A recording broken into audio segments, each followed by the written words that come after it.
respondi? Ô Márcio, uma coisa rapidinha, que você não leu aqui no chat. Só tem uma diretoria que gosta mais de manchete de jornal do que vocês da PUC Júnior. A gente da Neves Júnior, que não pode ver um espacinho no jornal que já quer ocupar. Bom, acha publicar no seu jornal, dá um material aqui de graça? Ó, isso que o Júnior falou, eu recomendo. Todos vocês da área de marketing, sejam extremamente proativos na sua região. Procure os formadores de opinião. Agora é muito mais fácil. Antes a gente fica procurando jornal de papel. Sejam fortes mesmo na atuação comercial, na atuação de divulgação. Por quê? Quem não fala, não é ouvido. Quem não fala, não é ouvido. Agora, este falar, essa condução da fala, de ocupar os espaços de formação, não pode estar dissociado de uma qualidade de serviço. Não pode estar dissociado de um bom produto. Porque, minha gente, você compra um produto ruim, o segundo você não compra mais não. Você acredita no vendedor uma vez, se ele mentiu para você, você não volta lá não. Então, o ser ativo nas redes, ser ativo nos meios de comunicação, manter relações públicas, agora com a Covid, sem chance, né? Ou seja, o encontro, participar dos encontros, das feiras, dos coquetéis, sabe, dos regabof, ou seja, isso tem que ser, você tem que estar enfronhado no meio, porque você vai atrás de formadores de opinião, mas essa posição, esse comportamento proativo tem que estar associado a uma excelente qualidade de serviço, a trabalho, a projetos. Porque amanhã alguém vai te chamar e dizer o seguinte: qual é o portfólio de projeto que vocês têm? Para que o portfólio? Claro que tem que ter um começo. As empresas júniores que estão aqui, as novinhas, não tem que se assustar. Mas você está falando, nós temos só 6 meses. Trilhe o caminho. Mantenha a posição forte da comunicação, porém, mantenha a organização forte também para se construir projetos, para vocês terem portfólio. Tracem metas. Quantos projetos por ano? Aí o planejamento estratégico. Claro que você não pode, e o Rafael falou muito bem, consultoria você não vende. As pessoas têm que te procurar. Mas você pode trabalhar com meta. Por que não? Traça uma meta, estipule uma meta, se ela for aquém, estipule a meta, acompanhe a meta, vai fazendo as aferições de acompanhamento e vai percebendo se ela está muito alta ou muito baixa. E vai fazendo os ajustes. O planejamento não é fechado, não é hermeticamente fechado. O planejamento tem e deve sofrer ajustes. Trace uma meta de número de alunos envolvidos. Se é 3 projetos, são 20 projetos no ano, nós estamos falando em 60 alunos. Então, cada diretoria tem que ter o seu legado. Deixe o legado. O nosso legado, lá na época, foi a fundação. Nós não tínhamos a preocupação de muitos projetos, porque nós sabíamos que não íamos dar conta de fazer, que nós não íamos conseguir, mas nós tínhamos que fazer alguns projetos. Mas o nosso legado foi fundar, foi disseminar o conceito. E a partir daí, a segunda gestão, terceira, quarta, hoje, o pessoal da PUC Júnior, eles até assustaram, né? Assim, um susto bom. Porque eu tinha uma reportagem que ninguém tinha. Uma reportagem de dezembro de 89, falando da PUC Júnior. Ninguém tinha essa reportagem, só eu. Eu guardo tudo, eu passei para eles. Ô Márcio, mais alguma pergunta ou eu posso aqui caminhar para o encerramento? Apareceu mais algumas. Então manda. É da Érica Santos. Sim. Professor, é viável cursos como de agronomia manter esse modelo de diretoria realizando apenas gestão? Como manter interesse dos membros em se tornarem diretores, uma vez que o atrativo seria realizar as consultorias? Ok, boa, excelente pergunta. O momento da decisão é de cada aluno. Quem vai para a diretoria, vá sabendo que a experiência é de gestão. Se não quer a experiência, se você não quer construir essa experiência de gestão, aguarde a chamada para um projeto de intervenção, para um projeto de consultoria técnica. Aí, Márcia, a opção não é da empresa júnior, a opção é de cada um. O que eu não posso é ir para a gestão e lá ficar reclamando. Ah, não tem projeto, ah, que eu não consegui fazer projeto, ah, que eu não participei de nenhum projeto de consultoria. Eu trabalho muito a ansiedade dos meninos aqui, dizendo, vocês entendem que o papel de vocês é a gestão? O legado de vocês, que a missão de vocês é a gestão da coisa? Tem que entender isso, tem que internalizar isso. E aí fica bem. Agora, se não é feliz, se não fica bem, ninguém tem que ficar infeliz em nenhum espaço. Mude de espaço. Que talvez outro queira chegar, outro queira entrar. Eu não sei qual é o tempo que vocês têm. A aluna que fez a pergunta, eu não sei quanto tempo essa empresa júnior tem, se tem um ano, mais de um ano. Mas se ela é nova, repito, não tem que ficar na ansiedade de ter muitos projetos. Captem alguns projetos para vocês rodarem o sistema, para vocês rodarem o modelo, mas mantenham a perenidade, mantenham o trabalho de vocês como gestores. Porque ali vocês vão aprender também. Ou seja, em todos os espaços, quem estiver na empresa júnior aprende. Manda outra. Essa é da Camila Ambrosio Santana. Ok. Professor, de que forma as instituições de ensino que possuem empresas juniores são favorecidas ou desfavorecidas pelo retorno em imagem institucional que as mesmas fazem ao seu nome? As instituições de ensino, elas também têm ganhos. Tem ganhos. Ganhos institucionais ou podem ter arranhões, não diria perdas, mas podem ter arranhões institucionais.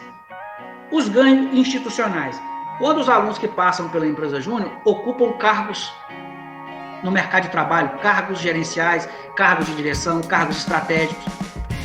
Ele vai dizer, eu fui da empresa júnior, PUC, olha o nome aí, então é um ganho institucional. Quando as empresas juniores prestam um serviço na comunidade, nós que somos do Instituto, e temos na missão do Instituto o arranjo produtivo local, as empresas júnior são fundamentais para cumprir essa missão. Então, as empresas júnior ajudam os institutos muito na missão de atender os arranjos produtivos locais. Está na missão do Instituto. Apesar que alguns colegas não lêem a missão e não quer cumprir a missão. Acha que o Instituto é universidade. Lá vai eu falando demais. Né?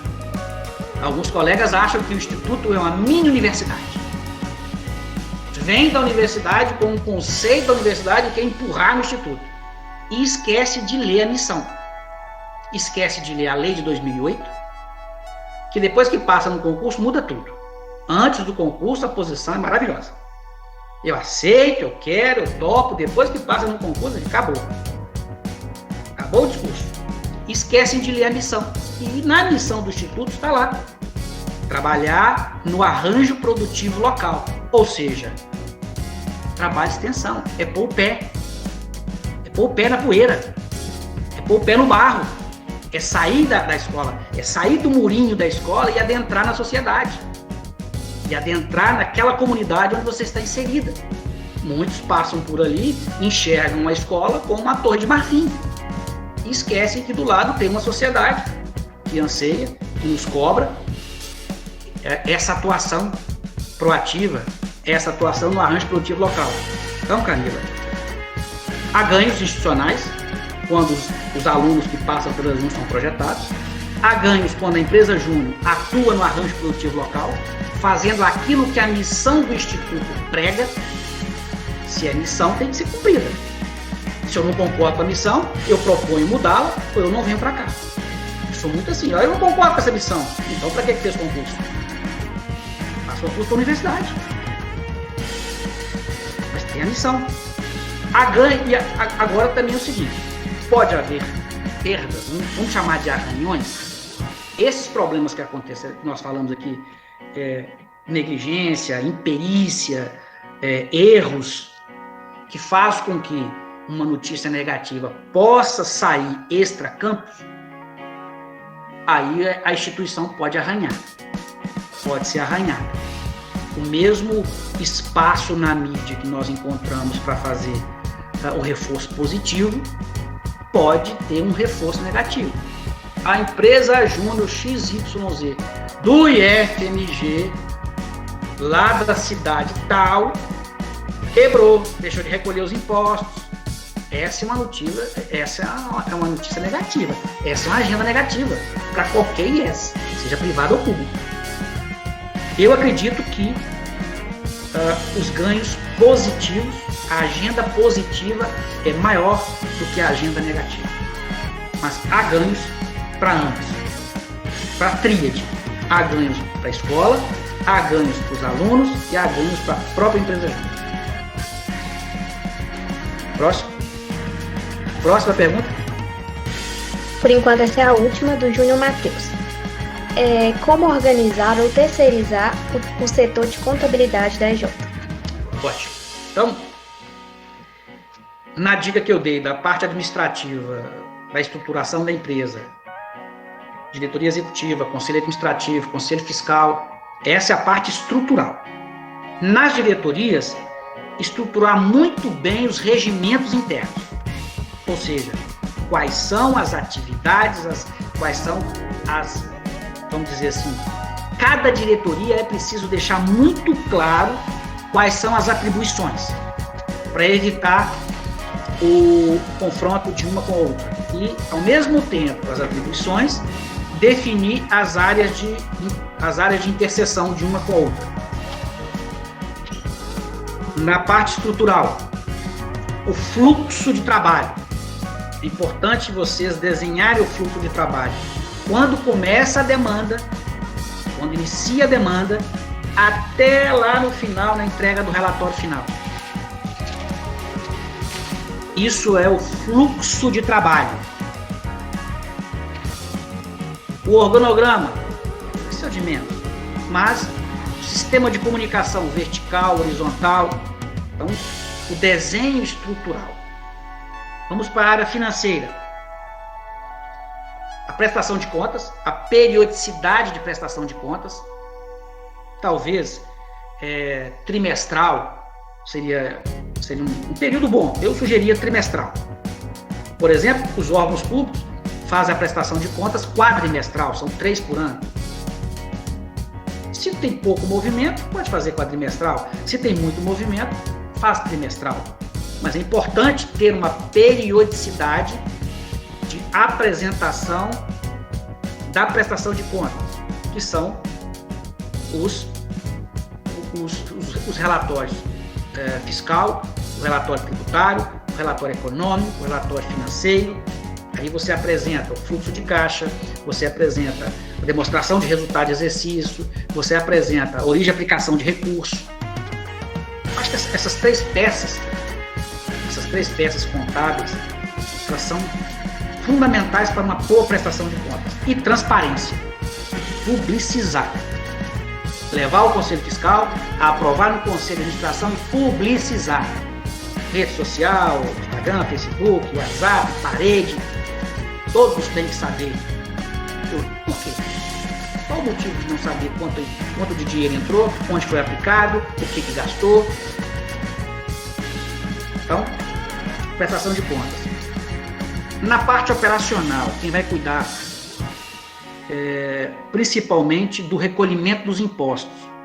Então, manter as notas fiscais. À medida que você tem um trabalho remunerado, você vai emitir a nota. Sobre aquela nota, você tem um conjunto de impostos que ali incidem. Imposto sobre faturamento e imposto sobre lucro. O que vocês devem fazer na minha orientação?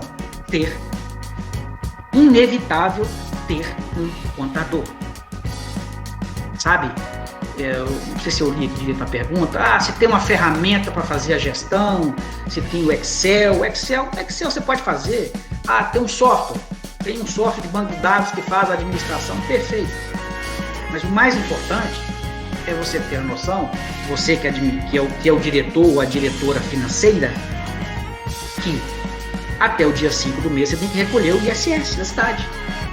Você tem que saber qual que é o percentual de ISS sobre consultoria. Aqui em Neves é 5%, Belo Horizonte é 5%, consultoria ambiental é 2%. Então você tem uma diferença de alíquotas. Então quando você emite a nota fiscal, dependendo da data, você já sabe que até dia 5 do mês subsequente você tem que recolher o ISS, Imposto sobre Serviço. Esse imposto é sobre faturamento. Porém, você tem os impostos sobre lucro. A opção é o quê? Lucro presumido? É lucro real? A maioria é lucro presumido. Então você tem ali, na nota, você já faz um abatimento e depois você recolhe. Lucro presumido? Os contadores preferem lucro presumido porque não tem que organizar a documentação. O lucro real você tem que ter toda a documentação da receita, toda a documentação de despesa. No lucro presumido, não. No lucro presumido você pode não ter nota fiscal de gasto. Presume-se que você tem 30% de lucro e sobre ele você recolhe o imposto de renda, contribuição social sobre lucro líquido e a COFINS. Então você tem que ter cuidado com esta organização tributária. É isso que vai te dar credibilidade ao você sair, ao prestar conta, você dizer, olha aqui, não há nada de passivo fiscal. Não há passivo fiscal. Minha gente, se você emite a nota fiscal, é evidente que no seu preço de venda está embutido os impostos. Então você não tem que apropriar dos impostos. Não existe essa apropriação. Eles já estão embutidos, não são seus. Você é simplesmente o depositário fiel. Você é o caixa, recolheu, recebeu o recurso e repassou para as instâncias municipal, estadual ou federal. No caso da empresa júnior, das empresas juniores, é prestação de serviço. Então não tem relação com o Estado. Não é circulação de mercadoria, não recolhe ICMS. Então, essa é a obrigação PJ, pessoa jurídica.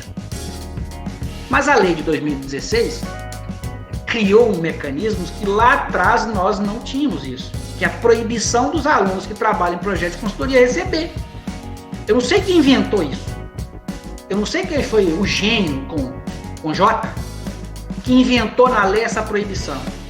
Lá naquele serviço que nós fizemos em Nova Serrana, os 3 alunos, eles receberam. Porque na planilha de custo, na planilha de prestação, na planilha de preço de venda, daqui a pouco eu vou dar a dica para vocês, nós colocamos todos os itens, ou seja, a equipe que ia prestar, o consultor sênior, pelo professor, os consultores juniores, pelos alunos, estimamos uma quantidade de hora, o valor da hora, ali você tem o custo com equipe. Depois você tem os custos adicionais, terá contratação de terceiros? Sim. Sobre contratação de terceiros você tem a incidência de INSS. Depois terá locomoção? Sim. Passagem de ônibus, estadia, hotel, alimentação, gastos adicionais operacionais para prestar aquele serviço. Então nós tínhamos uma planilha de custos e despesas e impostos e o overhead, que a gente chama que é a estrutura administrativa. Então a gente montava os custos operacionais. Os custos operacionais são todos aqueles identificados com a prestação de serviço. O consultor sênior, mais os 3 consultores júnior, estão diretamente ao serviço. Outros custos agregados à prestação de serviço, passagem, hotel, estadia. Vai ter que fazer cópias. Cópias A1, cópias A2, ok, reprografia. Então a gente tem que apontar tudo. Feito isso, eu tenho os custos operacionais. Aí eu venho com as despesas administrativas. A primeira despesa administrativa é o que a gente chama do rateio do overhead. O overhead é a estrutura administrativa. Geralmente a gente usa a técnica de rateio. Eu tenho um overhead. O que é o overhead? O aluguel da sede, a faxineira, que eu pago o salário mais encargos, a energia, a internet.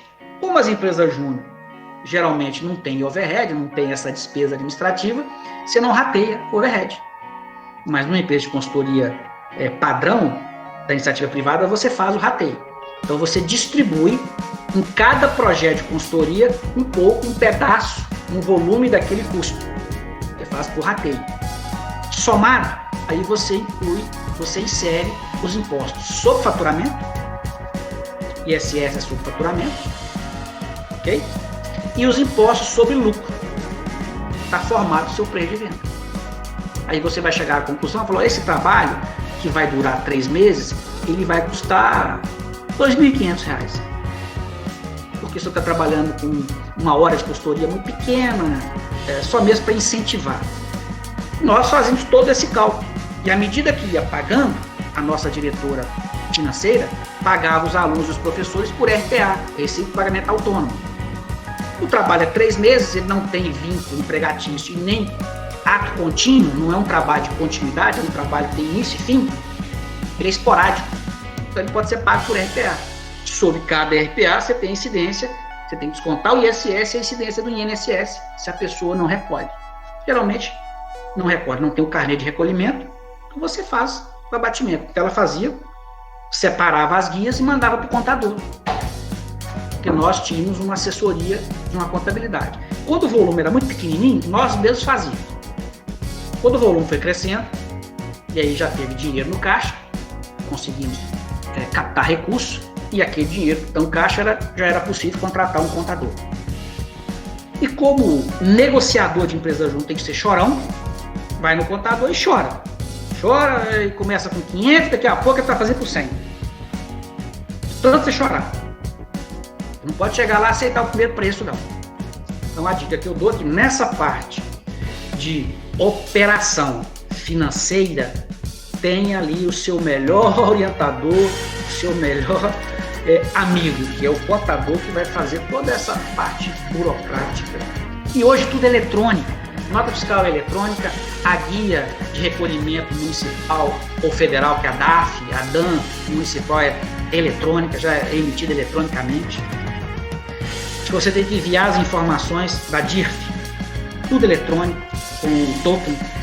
Ele tem que fazer o token por causa da assinatura digital. Tem que enviar a GPS, que é a guia social, envia tudo eletronicamente. Então, o diretor ou a diretora financeira tem que ter um calendário já das datas e cumpri-lo rigorosamente. Essa é a principal dica que eu dou para o pessoal poder passar, poder transferir a gestão sem nenhum passivo e sem ter problemas com CPF futuro, tá, gente? E não vai achando também que passa a gestão e depois não vai ter problemas com CPF. E aí o dia que for fazer a declaração de imposto de renda, tá o CPF lá na Receita Federal no prego. Aí toma um susto. O que é? Que você era o responsável por aquela CNPJ lá de 5 anos atrás. Então, é uma responsabilidade muito grande, principalmente para o aluno que forneceu o CPF como responsável pelas informações fiscais e tributárias.